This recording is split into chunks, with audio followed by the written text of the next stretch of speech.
মৰমৰ ছাত্ৰ ছাত্ৰীসকল, আজি আমি আলোচনা কৰিম এইবাৰ মেট্ৰিক ফাইনেল পৰীক্ষা 2023 বৰ্ষত সমাজ বিজ্ঞানৰ ব্লুপ্ৰিণ্টৰ মতে কোনটো চেপ্টাৰৰ পৰা কিমান নম্বৰ আহিব আৰু কোনটো প্ৰশ্ন কোনবিলাক প্ৰশ্ন কমন পৰাৰ সম্ভাৱনা আছে দীঘল উত্তৰৰ প্ৰশ্ন সেইখিনি আলোচনা কৰিম।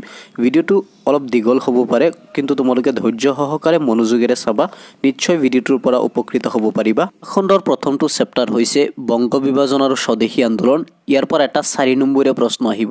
সেই 4 নম্বৰীয়া প্ৰশ্নটো কোনটো হ'ব পাৰে মই কৈ দি আছোঁ। 7 নম্বৰৰ প্ৰশ্নটো চোৱা, স্বদেশী আন্দোলনৰ 3টা ফলাফল।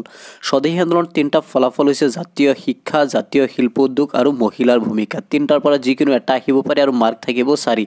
এবাৰ তোমালোকে ভালদৰে চাই যাবা। আৰু যদি কেনেবাকৈ এইটো প্ৰশ্ন নাহে তেন্তে 8 নম্বৰ প্ৰশ্নটো স্বদেশী আন্দোলনৰ 3টা অৱদান বা 4টা অৱদান লিখিব আহিব, 4 নম্বৰ থাকিব। সেই আন্দোলনৰ ফলাফলবোৰ ইয়াত চাবই পাৰিছা। এটা হৈছে জাতীয় সাহিত্য, ভালদৰে চাই যাবা, ইয়াত 1 নম্বৰীয়া প্ৰশ্ন কিছু আছে। তাৰপিছত জাতীয় শিক্ষা, তাৰপিছত পাবা স্বদেশী আন্দোলনত মহিলাৰ ভূমিকা আৰু স্বদেশী শিল্প উদ্যোগ, এইকেইটাৰ পৰাই কমন পৰিব। তাৰপিছৰ চেপ্টাৰটো হৈছে মহাত্মা গান্ধী আৰু ভাৰতৰ স্বাধীনতা সংগ্ৰাম। ইয়াৰ পৰাও এটা 4 নম্বৰীয়া প্ৰশ্ন আহিব। তো ইয়াৰ ভিতৰত তোমালোকে চাইছা কুৱেশ্যন নম্বৰ 3 আৰু কুৱেশ্যন নম্বৰ 4। 1920 পৰা 22 চনত গান্ধীজীয়ে কিয় অসহযোগ আন্দোলন আৰম্ভ কৰিছিল আৰু ইয়াৰ কাৰ্যসূচী কি আছিল? গান্ধীজীয়ে কিয় এই আন্দোলন বন্ধ কৰিছিল? এইটো এটা প্ৰশ্ন। তাৰপিছত আইন অমান্য আন্দোলনৰ মূল লক্ষ্য কি আছিল? ইয়াৰ মূল বৈশিষ্ট্যসমূহ কি আছিল? এইটো এটা প্ৰশ্ন। এই দুটা প্ৰশ্নৰ পৰা কিন্তু এটা প্ৰশ্ন অহাৰ সম্ভাৱনা আছে আৰু মাৰ্ক থাকিব 4। লগতে ভাৰতীয় জাতীয় সেনা বাহিনীৰ বিষয়েও তোমালোকে চমু টোকাটো চাই যাবা। 3 নম্বৰ চেপ্টাৰটো হৈছে অসমত ব্ৰিটিছ বিৰোধী জাগৰণ আৰু কৃষক বিদ্ৰোহ। এই চেপ্টাৰটিৰ পৰাও ব্লুপ্ৰিণ্ট মতে এটা 4 নম্বৰীয়া প্ৰশ্ন আহিব। সেই 4 নম্বৰীয়া প্ৰশ্নটো কোনকেইটা হ'ব পাৰে বা কোনকেইটা কমন আছে সেইকেইটা মই কৈ দি আছো।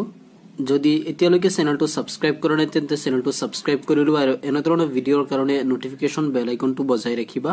তো দীঘল উত্তৰৰ প্ৰশ্নবোৰৰ ভিতৰত 1 নম্বৰ প্ৰশ্নটো চোৱা, 1857-58 চনৰ বিদ্ৰোহৰ কাৰণ সম্পৰ্কে চমুকৈ লিখিব লাগে। 4টা কাৰণ লিখিব লাগিব 4 নম্বৰ যদি আহে। আৰু 3 নম্বৰ প্ৰশ্নটো কি কাৰণত অসমত 1857-58 চনৰ বিদ্ৰোহৰ ব্যৰ্থ হৈছিল?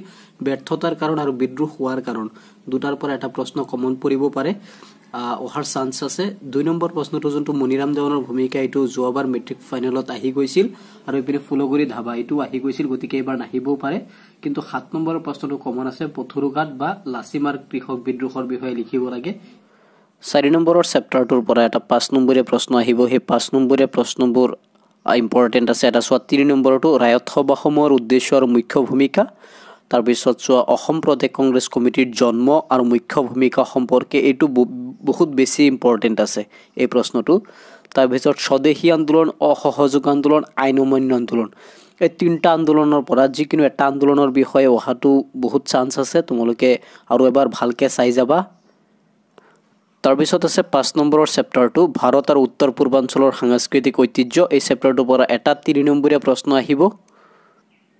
তো সেই 3 নম্বৰৰ প্ৰশ্নটো চোৱা, এই 3 নম্বৰটো ভাৰতৰ ধৰ্মীয় ঐতিহ্যৰ বিষয়ে লিখা। প্ৰশ্নটো আহিলে মাৰ্ক থাকিব 3।